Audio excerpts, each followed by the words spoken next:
पापं न सौख्यं न दुःखं न मन्त्रो न तीर्थं न वेदा न यज्ञः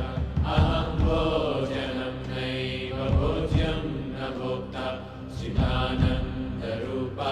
शिवोऽहं शिवोऽहं चिदानन्दरूपा शिवोऽहं शिवोऽहं चिदानन्दरूपा शिवोऽहं शिवोऽहं न मे मृत्युशङ्का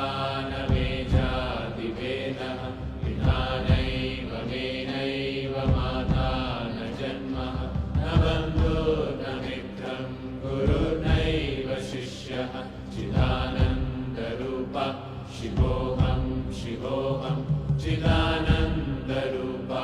शिवोऽहं शिवोऽहं चिदानन्दरूपा शिवोऽहं शिवोऽहम् अहं निर्विकल्पो निराकाररूपो विभुत्वाच्च सर्वत्र सर्वेन्द्रियाणां न च सङ्गतं नैव मुक्तेर्न मेयः चिदानन्दरूपा